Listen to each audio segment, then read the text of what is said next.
ಜಿಲ್ಲೆಯ ನಾಯಕರು ಹಾಗಿದ್ರೆ ಅವ್ರ ಜೊತೆಗೆ ಇಲ್ವಾ? ರೈತರು ಈಗ ನಮ್ ಜನ ನೆಮ್ಮದಿಯಾಗಿರ್ಬೇಕು ಅಂದ್ರೆ ನೀರಲ್ಲೂ ಬೇಕಾಗಿರೋದು ಅದು ಆದ್ಯತೆಯಾಗಿ ಪಕ್ಷಾತೀತವ ಕಾವೇ ಎದ್ದೇಳ್ತಿಲ್ಲ ಅಂತಂದ್ರೆ ಸೀಟ್ ತಪ್ಪಿ 2 ವರ್ಷ ಆಗಿದೆ. ನೀ ಸತ್ತಿದೆಯಾ ಬದುಕಿದೆಯಾ ಅಂತ ಎಂದು ಅವರು ನಮ್ಮನ್ನ ತಿರುಗಿ ಕೂಡ ನೋಡಿಲ್ಲ. ಯಾರಿಂದ ನೋಡಿ ಅವ್ರ ಆತ್ಮಸಾಕ್ಷಿ ಮುಟ್ಟಿಗೆ ನೋಡ್ಕೋಬೇಕು. ನನಗೆ ಯಾರ್ಯಾರು ಸೀಟ್ ಹೋಗಿ ಕೆಲಸ ಮಾಡುವಂತ ಯಾರ್ಯಾರು ಅಂತ ಹೆಂಗೆ ನನ್ನ ವಂಚನೆ ಮಾಡಿದ್ರು ಎಲ್ಲದೂ ನನಗೆ ಗೊತ್ತಿದೆ. ಕೆಲವರು ಇನ್ನು ಚುನಾವಣೆಯಲ್ಲಿ ಚಂದ ಎತ್ಕೊಂಡು ಜನರ ಹತ್ರನೇ ಭಿಕ್ಷೆ ಎತ್ಕೊಂಡು ಚುನಾವಣೆ ನಡೆಸಿ ಚುನಾವಣೆ ಮುಗಿದ ತಕ್ಷಣ ಅವ್ರ ಶೋಕಿಗಳೇನು, ಅವ್ರ ಲೈಫ್ ಸ್ಟೈಲ್ ಏನು. ಜಿಲ್ಲೆಯ ನಾಯಕರು ಹಾಗಿದ್ರೆ ಅವ್ರ ಜೊತೆಗೆ ಇಲ್ವಾ? ಯಾಕಂದ್ರೆ ಜಿಲ್ಲಾ ಮಟ್ಟದಲ್ಲಿ ದೊಡ್ಡ ಹುದ್ದೆಯಲ್ಲಿರುವಂತಹ ಪರಮೇಶ್ವರ್ ಅವರು ಇದ್ದಾರೆ, ರಾಜಣ್ಣ ಅವರು ಕೂಡ ಇದ್ದಾರೆ. ಅವ್ರದೆಲ್ಲ ಸಪೋರ್ಟ್ ನಿಮ್ಗೆ ಆಗಿದ್ರೆ ಸಿಗ್ತಾ ಇಲ್ವಾ? ನೋಡಿ, ನಾನು ಇದು ಸಾಮಾಜಿಕ ನ್ಯಾಯ ಅನ್ನೋ ಬದ್ಧತೆನೆ ಇಟ್ಕೊಂಡು ರಾಜಕಾರಣ ಮಾಡ್ತಿರೋನು. ನನಗೆ ನನ್ನ ನಾಯಕರಾಗಬೇಕಾಗಿರೋರೇ ಪರಮೇಶ್ವರರು, ಮತ್ತೆ ರಾಜಣ್ಣವರು, ಮತ್ತೆ ಸಿದ್ದರಾಮಯ್ಯನವರು. ಆಯ್ತಾ? ಈಗ ಪರಮೇಶ್ ಸಾಹೇಬರಿಗೆ ನನಗೆ ಸೀಟ್ ತಪ್ಪಿದ್ದು, ನನಗೆ ರಾಜಕೀಯವಾಗಿ ಹಿನ್ನಡೆ ಏನಾಯ್ತು, ಪ್ರಯತ್ನದಲ್ಲಿ ಏನೇನಾಯ್ತು, ಅವ್ರು ನನಗೇನು ಆಶ್ವಾಸನೆ ಕೊಟ್ಟಿದ್ರು, ಮತ್ತೆ ನನಗೆ ಹೆಂಗ್ ತಪ್ಪಿತು, ಅದಕ್ಕೆಲ್ಲ ನೇರ ಸಾಕ್ಷಿದಾರರೇ ಪರಮೇಶ್ ಸಾಹೇಬರು. ಆದ್ರೆ ನಂಗೆ ಸೀಟ್ ತಪ್ಪಿ 2 ವರ್ಷ ಆಗಿದೆ. ನೀ ಸತ್ತಿದೆಯಾ ಬದುಕಿದೆಯಾ ಅಂತ ಎಂದು ಅವರು ನಮ್ಮನ್ನ ತಿರುಗಿ ಕೂಡ ನೋಡ್ಲಿಲ್ಲ. ಬಟ್ ನಮಗೂ ಒಂದು ಕ್ಯಾರೆಕ್ಟರ್ ಇದೆ. ನಮ್ಗೆ ಈಗ ನಾನು ಸ್ಪರ್ಧೆ ಮಾಡೋ ಅವಕಾಶ ತಪ್ಪಿದ್ಮೇಲೆ ನಾನು ಬೇರೆ ಯಾವುದೇ ಗಂಜಿ ಕೇಂದ್ರದ ಆಕಾಂಕ್ಷಿ ಅಲ್ಲ, ನಾನು ಕಾಂಟ್ರಾಕ್ಟ್ ಮಾಡೋನಲ್ಲ, ಟ್ರಾನ್ಸ್ಫರ್ ಮಾಡೋನಲ್ಲ, ಹಿಂಬಾಗ್ಲಿಂದ ಅಧಿಕಾರ ಕೇಳೋನಲ್ಲ. ಮತ್ತೆ ಅವ್ರ ಹಿಂದಿಂದೇ ಸುತ್ತಕ್ಕೆ ನಾನು ವಿಧಾನಸಭಾ ಚುನಾವಣೆ ಸ್ಪರ್ಧೆ ಮಾಡಿದ್ದವನು, ಮತ್ತೆ ನಾನು ಜನರ ಮಧ್ಯದಲ್ಲಿದ್ದು ರಾಜಕಾರಣ ಮಾಡಿದ್ದವನು, ಮತ್ತೆ ನನ್ನ ಜನರ ಜೊತೆಲೇ ಬದುಕವನು. ಈಗ ನಾನು ಲೋ ಪ್ರೊಫೈಲ್ ಆಗಿದ್ದೀನಿ ಅಂತಂದ್ರೆ ನೀವು ಅರ್ಥ ಮಾಡ್ಕೊಳ್ಳಿ. ನಾನು ಶಿರಾ ಆಸ್ಪಿರೆಂಟ್ ಇದ್ದೆ, ಅಲ್ಲಿ ಶಾಸಕರಿದ್ದಾರೆ. ಚಿಕ್ಕನಾಯಕನಹಳ್ಳಿ ನಂದು ಸ್ವಂತ ಕ್ಷೇತ್ರ, ಅಲ್ಲಿಗೆ ಒಬ್ಬ ಡಿಫೀಟ್ ಕ್ಯಾಂಡಿಡೇಟ್ ಇದ್ದಾನೆ. ನಾನು ಸುಮ್ಮನೆ ನ್ಯೂಸೆನ್ಸ್ ಮಾಡ್ಕೊಂಡು ಓಡಾಡೋದ್ರಿಂದ ಡಿಸಿಡೆಂಟ್ ಆಕ್ಟಿವಿಟೀಸ್ ಆಗುತ್ತೆ ಹೊರತು ಪಕ್ಷಕ್ಕೂ ಲಾಭ ಆಗಲ್ಲ, ನನಗೂ ಲಾಭ ಆಗಲ್ಲ. ಅದ್ರ ನಾನೇನಪ್ಪ ಸಾವು ನೋವು ಮದುವೆ ಮುಂಜಿ ಓಡಾಡ್ಕೊಂಡಿರ್ಬೋದೇ ಹೊರತು ಪೊಲಿಟಿಕಲಿ ಆಕ್ಟಿವಿಟೀಸ್ ಹೆಂಗ್ ಮಾಡಕ್ಕಾಗುತ್ತೆ? ಆದ್ರೆ ನೋಡಿ, ಸಾಮಾಜಿಕ ನ್ಯಾಯ ಹೆಸರು ಹೇಳ್ಕೊಂಡು 15 ವರ್ಷದಿಂದ ಸುತ್ತೊಡೆದಿದೆ ನಾನು ಈ ಜಿಲ್ಲೆಯಲ್ಲಿ. ಆದ್ರೆ ನಂಗೆ ಸತತವಾಗಿ ಟಿಕೆಟ್ ತಪ್ಪಿಸ್ತಾನೆ ಬಂದಿದ್ದಾರೆ ಸರ್. ಈಗ ಆದ್ರೆ ಹಲವು ಬಾರಿ ಹೇಳಿದ್ದೀರಾ ಸರ್, ನಾನು ಚಿಕ್ಕನಾಯಕನಹಳ್ಳಿ ಕ್ಷೇತ್ರದಲ್ಲಿ ನೀವು 18ರಲ್ಲೂ ಕೂಡ ಆಕಾಂಕ್ಷಿಯಾಗಿದ್ವಿ. ಆಗ ಇನ್ನೊಬ್ಬರ ಹಿರಿಯ ರಾಜಕಾರಣಿ ಪುತ್ರನಿಗೆ ಇಲ್ಲಿ ಟಿಕೆಟ್ ಅನ್ನ ಕೊಡ್ತಾರೆ, ನಿಮ್ಗೆ ಟಿಕೆಟ್ ಅನ್ನ ಸಬ್ಸ್ತಾರೆ. ನಂತರ ಶಿರಾಗ್ ನಿಮ್ಮನ್ನ ಕಳಿಸ್ತಾರೆ, ಅಲ್ಲಿ ನಿಮ್ಗೆ ಟಿಕೆಟ್ ಅನ್ನ ಕೊಡ್ತೀವಿ ಅನ್ನುವಂತ ಭರವಸೆಯನ್ನ ಕೂಡ ಕೊಡ್ತಾರೆ ಅನ್ನುವಂತ ಮಾತನ್ನ ನೀವು ಹಲವು ಬಾರಿ ಹೇಳಿದ್ದೀರಾ. ಯಾರಿಂದ ಆ ಭರವಸೆ? ಇವತ್ತ ಕಾಂಗ್ರೆಸ್ ಪಕ್ಷದ ಯಾರೆಲ್ಲ ದಿಗ್ಗಜರಿದ್ದಾರೆ ಇವರೆಲ್ಲರೂ ಕೂಡ ನನಗೆ ಶಿರಾ ಸೀಟ್ ಕೊಡ್ತೀನಿ ಅಂತಾನೆ ಹೇಳಿದ್ದು ಕರೆದು. ಈಗ ಅವ್ರನ್ನ ವಿಕ್ಟಿಮೈಸ್ ಮಾಡಿ ಒಬ್ರನ್ನೇ ಪಾಯಿಂಟ್ ಮಾಡಿ ಹೇಳೋದ್ರ ಮುಖಾಂತರ ಅವರು ಇರೋ ಹುದ್ದೆ ಮತ್ತೆ ಅವ್ರಿರೋ ಸ್ಥಾನದ ಒಡೆತಗಳನ್ನ ತಡ್ಕೊಂಡು ಹೋಗೋ ಶಕ್ತಿ ಇಲ್ಲ ನಮ್ಗೆ. ಅವ್ರ ಆತ್ಮಸಾಕ್ಷಿ ಮುಟ್ಟಿಗೆ ನೋಡ್ಕೋಬೇಕು. ನನಗೆ ಯಾರ್ಯಾರು ಶಿರಾ ಸೀಟ್ ಕೊಡ್ತೀವಿ, ನೀನೇ ಕ್ಯಾಂಡಿಡೇಟ್, ಹೋಗಿ ಕೆಲಸ ಮಾಡುವಂತ ಯಾರ್ಯಾರು ಹೇಳಿದ್ರು ಅಂತ ಅವರೇ ಆತ್ಮಸಾಕ್ಷಿ ಮುಟ್ಟಿಗೆ ನೋಡ್ಕೋಬೇಕು ಹೊರತು. ಒಂದು ನೀವು ಅರ್ಥ ಮಾಡ್ಕೊಳ್ಳಿ, ನಾನು ಹುಟ್ಟಿನಿಂದ ಚಿಕ್ಕನಾಯಕನಹಳ್ಳಿ ತಾಲೂಕು, ನಾನು ಇಲ್ಲಿ 15 ವರ್ಷದಿಂದ ರಾಜಕೀಯ ಮಾಡಿದ್ದೀನಿ, ಸೋತಿದ್ದೀನಿ, ಸಂಘಟನೆ ಮಾಡಿದ್ದೀನಿ, ಸೀಟ್ ತಪ್ಪಿದೆ, ಇಲ್ಲೇ ಬಡದಾಡ್ತಾ ಇದ್ದೀನಿ. ಒಬ್ಬ ದೊಡ್ಡ ನಾಯಕ, ದೊಡ್ಡ ಸ್ಥಾನದಾಗಿರೋರು ನಿನಗ್ ಶಿರಾ ಸೀಟ್ ಕೊಡ್ತೀವಿ, ಹೋಗು ಕೆಲಸ ಮಾಡು ಅಂತ ಹೇಳ್ದಿದ್ರೆ ನಾನು ಹೊಸಬನ ರಾಜಕೀಯಕ್ಕೆ? ಮತ್ತೆ ನಾನು ಇದು ಎಳಸ ನಾನಲ್ಲೇ ಸ್ಪರ್ಧೆ ಮಾಡಿ ಸೋತಿದ್ದೀನಿ, ಸೀಟ್ ತಪ್ಪಿಸ್ಕೊಂಡಿದ್ದೀನಿ, ಒಳಗೂ ಹೊರಗೂ ಎಲ್ಲ ನೋಡಿದೀನಿ. ಜನರ ಮಧ್ಯದಲ್ಲಿರೋನು ಸೀಟ್ ಕೊಡೋ ಸ್ಥಾನದಲ್ಲಿರೋರ ಭರವಸೆ ಇಲ್ದಿದ್ರೆ ನಾನು ಹೆಂಗ್ ಹೋಗಿ ಇದು ನಾನು ಏನ್ ಸಂಘಟನೆ ಮಾಡಿದ್ದೆ, ಅದಕ್ಕೆ ಏನ್ ಖರ್ಚು ವೆಚ್ಚ ತಗಲಿದೆ, ಮತ್ತೆ ನಾನೊಂದು ಸ್ವಂತ ಅಧಿಕೃತ ಕಚೇರಿನೂ ಕೂಡ ಕಟ್ಟಿದ್ದೆ, ಬಾಡಿಗೆ ಮಾಡಿರ್ಲಿಲ್ಲ, ಕಟ್ಟಿದ್ದೆ. ಇಂಥದ್ನೆಲ್ಲ ತಯಾರಿ ಮಾಡ್ಕೊಂಡಿದ್ದೆ ಅಂದ್ರೆ ನಂಗೆ ಅಧಿಕೃತವಾದ ಅಶ್ಯೂರೆನ್ಸ್ ಇಲ್ದಲೆ ಹೋಗಿದ್ನ. ಮತ್ತೆ ಈಗ ಒಂದ್ ಹೇಳ್ತೀನಿ, ನಾನು ಇನ್ನೂ ರಾಜಕೀಯದಲ್ಲಿ ಆಸೆ ಇಟ್ಕೊಂಡಿದ್ದೀನಿ, ಜನರ ಮಧ್ಯದಲ್ಲಿ ಇರ್ತೀನಿ, ಹೋರಾಟ ನಡೆಸ್ತೀನಿ, ಈ ಸಾಮಾಜಿಕ ನ್ಯಾಯದ ಹೋರಾಟನ ಮುಂದುವರಿಸ್ತೀನಿ, ಈ ಸಮುದಾಯಗಳನ್ನ ಪಾಲನ ನಾನು ಕೇಳ್ತೀನಿ. ಆದರೆ ನನ್ಗೆ ಯಾರು ಸೀಟ್ ತಪ್ಪಿಸಿದ್ರು, ಏನೇನ್ ನಡೆಸಿದ್ರು, ಹೆಂಗೆ ನನ್ನ ವಂಚನೆ ಮಾಡಿದ್ರು, ಎಲ್ಲದೂ ನನ್ಗೆ ಗೊತ್ತಿದೆ. ನಾನು ಅದೇ ಕ್ಷೇತ್ರದಲ್ಲಿ ಅದೇ ಪಕ್ಷದಲ್ಲಿ ಮುಂದುವರಿಬೇಕಾಗಿರೋದ್ರಿಂದ ನಾನು ಯಾಕೆ ಈಗ ಹೇಳಲ್ಲ ಅಂತಂದ್ರೆ, ಅವರು ಬಹಳ ಬಲಾಢ್ಯರಾಗಿದ್ದಾರೆ. ಈಗ ಅವ್ರನ್ನ ಎದುರಿಸುವಷ್ಟು ಶಕ್ತಿ ಸಾಮರ್ಥ್ಯ ಸ್ಥಾನದಲ್ಲಿ ನಾನಿಲ್ಲ. ಆದ್ರೆ ನನ್ನ ಇದು ಆಸೆ ಮತ್ತೆ ಹೋಪ್ ಕಳ್ಕೊಂಡಿಲ್ಲಲ್ಲ, ಅದರಿಂದ ನಾನೆಲ್ಲ ಅದಿಮ್ಕೊಂಡು ಇಟ್ಕೊಂಡಿದೀನಿ ಬಾಯಲ್ಲಿ. ನನಗೆ ಅವಕಾಶನೇ ಇಲ್ಲ, ನನಗೆ ಚಾನ್ಸೇ ಇಲ್ಲ ಅಂತಂದ ದಿವಸ ಅವ್ರನ್ನ ನಾನು ಸಾರ್ವಜನಿಕ ನನ್ಗೆ ಏನ್ ಅನ್ಯಾಯ ಆಯ್ತು ಅನ್ನೋದನ್ನ ನಾನು ತಿಳಿಸ್ಲೇಬೇಕಲ್ಲ. ಮತ್ತೆ ನಮ್ಮ ಸಮುದಾಯಗಳಿಗೆ, ನಮ್ಮ ಜನಕ್ಕೆ, ನಮ್ಮ ಕಾರ್ಯಕರ್ತರಿಗೆ ನನ್ನ ಪ್ರೀತಿ ಮಾಡೋದು ತಿಳಿಸ್ದಲೇ ಇದ್ರೆ ದ್ರೋಹ ಅಲ್ವಾ? ಇನ್ನೊಂದ್ ಕಡೆ ಚಿಕ್ಕನಾಯಕನಹಳ್ಳಿಗಿನೂ ಶಿರಾದಲ್ಲಿ ಕಮ್ಯುನಿಟಿ ಜನ ಜಾಸ್ತಿ ಇದ್ರು, ಗೊಲ್ಲ ಕಮ್ಯುನಿಟಿ ಜಾಸ್ತಿ ಇದ್ರು, ಹೀಗಾಗಿ ನೀವೇ ಅಲ್ಲಿ ವಲಸೆ ಹೋಗಿರ್ಬೋದು ಅಂತ ಹೇಳಿ. ಅಲ್ಲ, ನಾನು ಅದೇ ಹೇಳಿದ್, ನಾನು ಇಷ್ಟೊತ್ತು ಹೇಳಿದ್ನಲ್ಲ, ನನಗೆ ಅಷ್ಟು ಕ್ಲಾರಿಟಿ ಇಲ್ವಾ? ನಾನೇ ಹೋಗಿ ವಾಲಂಟ್ರಿ ಸೀಟ್ ಕೇಳಕ್ ಹೋದ್ರೆ ಕಾಂಗ್ರೆಸ್ ಅಲ್ಲಿ ಸೀಟ್ ಸಿಗುತ್ತೆ ಇಲ್ಲ ಅಂತ ನನ್ಗೆ ಯಾರೋ ದೊಡ್ಡ ನಾಯಕರುಗಳು, ಜವಾಬ್ದಾರಿ ಇರೋ ಸ್ಥಾನದವರು ಹೇಳ್ದಲ್ಲೇ ಹೋಗ್ಬಿಟ್ಟಿದ್ನಾ? ಸಮಯ ಬಂದಾಗ ನಾನು ಹೇಳ್ತೀನಲ್ಲ, ನನ್ಗೆ ಯಾರ್ಯಾರು ಏನ್ ಹೇಳಿದ್ರು, ಏನ್ ಶುರು ಮಾಡಿದ್ರು, ಏನೆಲ್ಲ ಮಾತು ಕೊಟ್ಟಿದ್ರು, ಏನೆಲ್ಲ ಪುಷ್ ಮಾಡಿದ್ರು ಅಂತ ಹೇಳ್ತೀನಲ್ಲ. ಬಟ್ ಇನ್ನೂ ಈಸಿ ಇದೆ ಈಗೆಲ್ಲ. ಹೀಗೆ ಎಂತ ಡಿಫೆನ್ಸ್ ಮಾಡ್ತಾರೆ ಅಂತಂದ್ರೆ, ಒಂದು ಈಗ ಸೀಟ್ ಸತತವಾಗಿ ತಪ್ಪಿಸಿರೆ ನೋಡಿ, ನಾನು ಒಂದು ಹೇಳ್ತೀನಿ, ಸೀಟ್ ಸತತವಾಗಿ ತಪ್ಪಿದ್ರು ಕೂಡ ನಾನು ಕಾಂಗ್ರೆಸ್ ಪಕ್ಷದ ನಂಬಿಕೆ ವಿಶ್ವಾಸಕ್ಕೆ ದ್ರೋಹ ಮಾಡಿದವನಲ್ಲ. ನಾನು ತಟಸ್ಥವಾಗಿದ್ದೀನಿ, ನಾನು ಇದು ಲೋ ಪ್ರೊಫೈಲ್ ಅಲ್ಲಿ ಇದ್ದೀನಿ. ನನ್ಗೆ ಯಾರು ಹಾಕು ಅಂತಾನು ಹೇಳಿಲ್ಲ, ಯಾರಿಗೆ ಹಾಕ್ಬೇಡಿ ಅಂತಾನು ಹೇಳಿಲ್ಲ. ಆದ್ರೆ ರಾಜಕಾರಣ ಇದು ದೊಡ್ಡ ಕ್ಷೇತ್ರ, ಅವ್ರಿಗೆ ತೋಚಿದಂತ ಅಭಿಪ್ರಾಯಗಳು ಚರ್ಚೆ ಆಗ್ಬೋದು, ಅದಕ್ಕೆ ನನ್ಗೆ ಸಂಬಂಧ ಇಲ್ಲ. ನಾನು ಆತ್ಮಸಾಕ್ಷಿಯಾಗಿ ಸರಿಯಾಗಿದ್ದೀನಿ. ಆದ್ರೆ ಬಹಳ ದೊಡ್ಡ ಸ್ಥಾನದಾಗಿರೋರು ಎಷ್ಟು ಸಿಂಪಲ್ ಆಗಿ ಮುಗಿಸ್ತಾರೆ ಗೊತ್ತಾ? ಅವನು ಪಕ್ಷದಲ್ಲಿಲ್ಲ, ಅವನು ಬೇರೆ ಪಕ್ಷಕ್ಕೆ ಸಪೋರ್ಟ್ ಮಾಡಿದ ಅಂತೆಲ್ಲ ಹೇಳೋದ್ರ ಮುಖಾಂತರ ಇಂಥ ಸಮುದಾಯಗಳಿಂದ ಬಂದವ್ರನ್ನ ನಾಶ ಮಾಡ್ತಾರೆ. ಇದು ಟ್ರಿಕ್ ಇದ, ಮುಂಚೆನೆ ಮಾಡ್ಕೊಂಡ್ ಬಂದವ್ರೆ.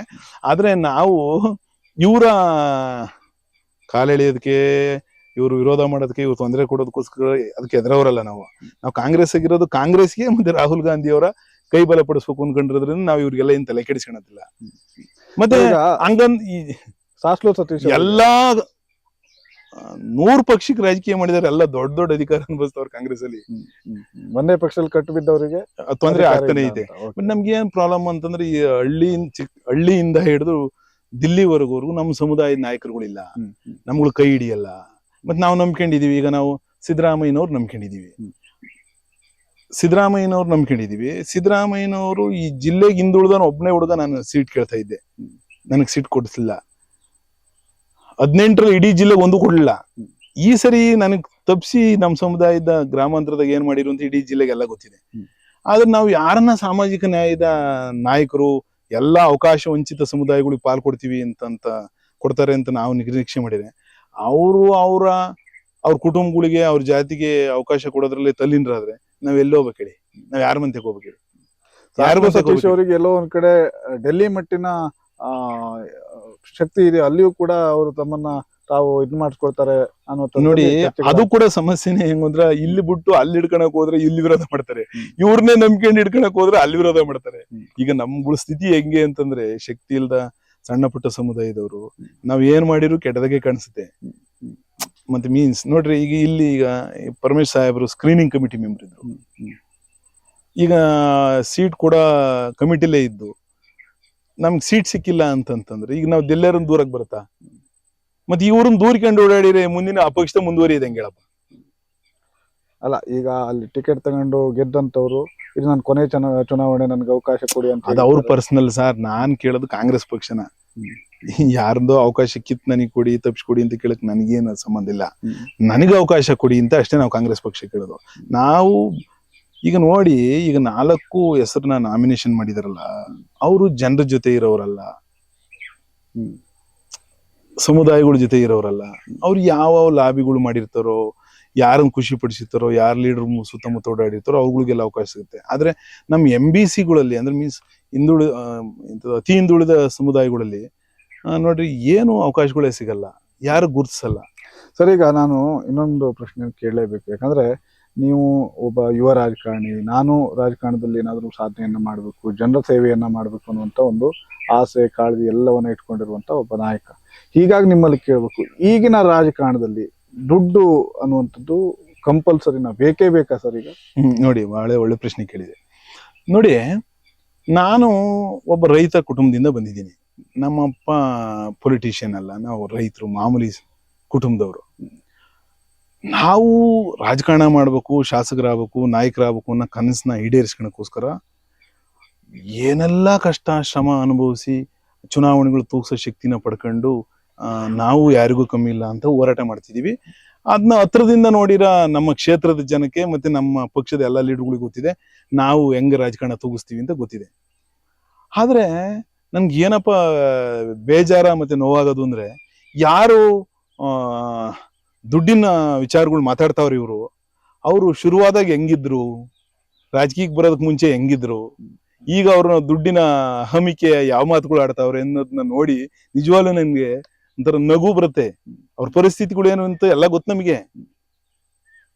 ಈಗ ಈ ಜಿಲ್ಲೆಯಲ್ಲಿ ನನಗೆ ಗೊತ್ತಿರೋ ಪ್ರಕಾರ ಪರಮೇಶ್ ಸಾಹೇಬ್ರು ಒಬ್ರು ಬಿಟ್ರೆ ಅಂತ ಆರ್ಥಿಕ ಸದೃಢವಾದ ಹಿನ್ನೆಲೆಯಿಂದ ರಾಜಕಾರಣಕ್ಕೆ ಬಂದ್ರವ್ರು ಯಾರು ಒಂದು ಹೆಸರು ಹೇಳಿ ನನಗೆ ಅವ್ರ ಹಿನ್ನೆಲೆ ಏನಿತ್ತು ಅಂತ ಹೇಳಿ.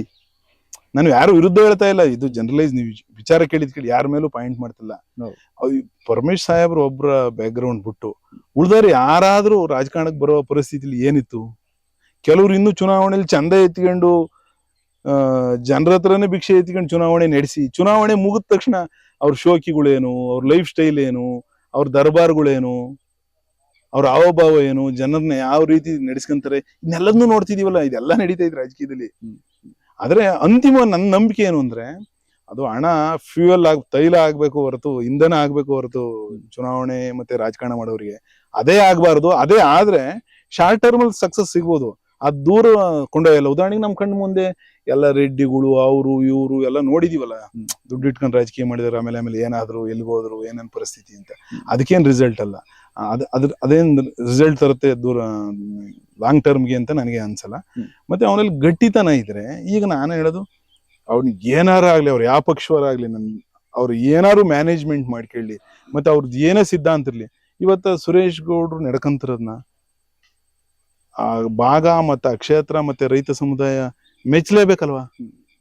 ಹೌದು, ಹಣಕ್ಕಿಂತ ಹೋರಾಟನೇ ಅಲ್ಲ. ನಾನು ಏನ್ ಹೇಳ್ತಿರೋದು ಎಕ್ಸಾಂಪಲ್ ನ ಜನಕ್ಕೆ ಅರ್ಥ ಆಗಕ್ಕೋಸ್ಕರ ಹೇಳ್ತಿರೋದು. ಅವ್ರು ಸರಿ ಅಂತನೂ ಅಲ್ಲ, ಅವ್ರ ಪಕ್ಷ ನಮಗೂ ಒಂದ ಆಗಿ ಬರಲ್ಲ, ಅವ್ರ ಸಿದ್ಧಾಂತ ನಮ್ಗೆ ಆಗಿ ಬರಲ್ಲ, ಮತ್ತೆ ವೈಯಕ್ತಿಕ ನಂಗೆ ಪರಿಚಯ, ನನಗೆ ಜೀವನದಲ್ಲಿ ಯಾವತ್ತೂ ಅವರು ನಂಗೂ ಪರಿಚಯ ಇಲ್ಲ, ಮತ್ತೆ ನಾನು ಅವ್ರೆಂದೂ ಮಾತಾಡ್ಸಿಲ್ಲ. ನಂದೊಂದು ಕ್ಯಾರೆಕ್ಟರ್, ನನಗೆ ಯಾರು ಇಷ್ಟನೋ, ನನಗೆ ಯಾರು ಪರಿಚಯ ಇದೆ ಅವ್ರ ಜೊತೆ ಸಂಪರ್ಕ ಬಿಟ್ರೆ, ನಂಗೆ ಈ ಜಿಲ್ಲೆ ಎಷ್ಟೋ ಜನ ರಾಜಕಾರಣಿನ ನಾನು ಒಂದಿಸ್ಲು ಮಾತಾಡಿಸಿದಂಥವ್ರು ಇದ್ದಾರೆ ಇದೇ ಜಿಲ್ಲೆಲಿ. ಬೇರೆ ಪಕ್ಷ ನಾನು ಎಂದೂ ಮಾತಾಡ್ಸೇ ಇಲ್ಲ.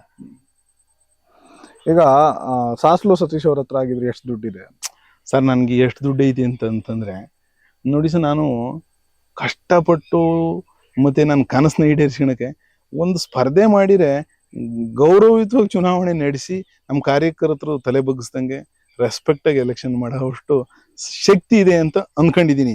ಹೆಂಗೆ ಅಂದ್ರೆ, ನನ್ನ ಎದುರಾಳಿ ಎಂತರ್ ನಿಂತ್ಕೊಂತಾರೆ ಅಂತ ಗೊತ್ತಿಲ್ದಾಗ, ನನ್ನ ಎದುರುಗಡೆ ಈಗ ನೋಡಿದಿರಲ್ಲ ಎಲ್ಲ ದೈತ್ಯರಾಗ್ಬಿಟ್ಟವ್ರೆ. ಈಗ ನೋಡಿ, ದೂರದೃಷ್ಟಿ ಮತ್ತೆ ಅಭಿವೃದ್ಧಿ ಕಲ್ಪನೆಯ ರಾಜಕಾರಣ ನಡೀತಾ ಇಲ್ಲ ನೋಡಿ ಸರ್. ಈಗ ಶಾಸಕ ಆದ್ರೆ ಇಷ್ಟು ದುಡ್ಡು ಮಾಡ್ಕೊಳೋದು, ಮಂತ್ರಿ ಆದ್ರೆ ಇಷ್ಟು ಮಾಡ್ಕೊಳೋದು, ಇದಿಷ್ಟೇ ಕ್ಯಾಲ್ಕುಲೇಷನ್ ನಡೀತಾ ಇದೆ. ಮತ್ತೆ ಪ್ರತಿ ಒಂದ್ರಲ್ಲೂ ಪರ್ಸೆಂಟೇಜ್ ಅಂತೆ, ಕಮಿಷನ್ ಅಂತೆ, ಇಷ್ಟು ಕೊಡ್ಬೇಕಂತ ಈ ತರದ್ದೆಲ್ಲ ಕೇಳ್ತಿದೀವಲ್ಲ. ಅವ್ರಿಗೆ ಕಾಂಪಿಟೇಟ್ ಮಾಡಕ್ಕಾಗಲ್ಲ ನಾವು. ಅವರೆಲ್ಲ ತುಂಬಾ ಬಲ್ತ್ಕೊಂಡ್ಬಿಟ್ಟವ್ರೆ. ಆಮೇಲೆ ನಿಮ್ಗೆ ಇನ್ನೊಂದು ಗೊತ್ತಿರಲ್ಲ, ನಮ್ ತರ ಹೊಸಬ್ರು ರಾಜಕೀಯ ಅಧಿಕಾರ ನೋಡಿದವರು ಸ್ವಂತ ದುಡ್ಡು ಮತ್ತೆ ನಮ್ಮ ಶ್ರಮದ ಸಂಪಾದನೆ ಮತ್ತೆ ಇಂಥದ್ರಲ್ಲಿ ರಾಜಕಾರಣ ತೂಗಿಸ್ಬೇಕಾಗೈತೆ. ಅಧಿಕಾರಕ್ಕೆ ಬಂದ್ರವ್ರು ಯಾರು ಸ್ವಂತ ದುಡ್ಡು ಎಲ್ಲಿ ತೆಗಿತಾವ್ರು ನೋಡಿದ್ರಲ್ಲ, ಅವ್ರು ಆ ವ್ಯವಸ್ಥೆಯ ಸಂಪನ್ಮೂಲದಲ್ಲೇ ರಾಜಕಾರಣನ ತೂಗಿಸ್ತಾ ಇದಾರೆ. ಮತ್ತೆ ಅದಕ್ಕೆ ಈ ಕಾಂಪಿಟೇಷನ್, ಗ್ರಾಂಟಿಕ್ ಕಾಂಪಿಟೇಷನ್ ನಡೀತಾ ಇರೋದು. ಅವ್ರಿಗೆ ಕಾಮಗಾರಿಗಳು, ದೂರದೃಷ್ಟಿ, ಜನರ ಹಿತಕ್ಕೆ ಯಾವ್ದು ಬೇಕಾಗಿರೋದು ಇದೆ. ಹಂಗಿದ್ರೆ ನಾನು ಹೇಳ್ತೀನಿ, ಪಕ್ಷಾತೀತವಾಗಿ ನಾನು ಹೇಳೋದು, ನಮ್ಗೆ ನೀರಾವರಿ ಮುಖ್ಯನ ಉಳಿದದ್ದು ಯಾವ್ದಾರ ಮುಖ್ಯನ ಹೇಳಿ? ರೈತರು ಈಗ ನಮ್ ಜನ ನೆಮ್ಮದಿಯಾಗಿರ್ಬೇಕು ಅಂದ್ರೆ ನೀರಲ್ಲೂ ಬೇಕಾಗಿರೋದು. ಅದು ಆದ್ಯತೆಯಾಗಿ ಪಕ್ಷಾತೀತವು ಕಾವೇ ಎದ್ದೇಳ್ತಿಲ್ಲ ಅಂತಂದ್ರೆ ಇವ್ರ ಆದ್ಯತೆಗಳು ಯಾವುವು ಅಂತ. ಹೌದಲ್ಲ ನಾನು ಹೇಳೋದು?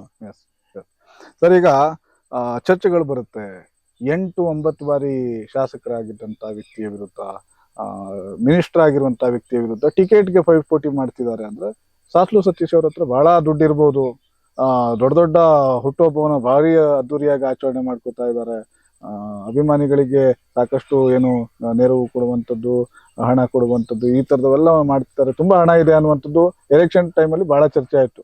ನೋಡಿ, ನಾನು ಈಗೂ ಸ್ಪಷ್ಟಪಡಿಸ್ತೀನಿ, ನಾವು ಮತ್ತೆ ಚಿಕ್ಕನಾಯಕನಹಳ್ಳಿ ಮತ್ತು ಶಿರಾ ಬಹಳ ರಾಜಕೀಯವಾಗಿ ಮತ್ತೆ ಪ್ರಾದೇಶಿಕವಾಗಿ ಹೊಂದಾಣಿಕೆ ಇರೋಂಥ ತಾಲೂಕು. ಮತ್ತೆ ನಾನು ಜಯಚಂದ್ರ ಅವರು ಎಂದೂ ಎದುರಾಳಿಗಳಲ್ಲ. ಮತ್ತೆ ಜಯಚಂದ್ರ ಅವರು ಸಮುದಾಯ ಕುಂಚಿಟಿಗ ಸಮುದಾಯ, ನಂದು ಕಾಡುಗೊಲ್ಲರ ಸಮುದಾಯ.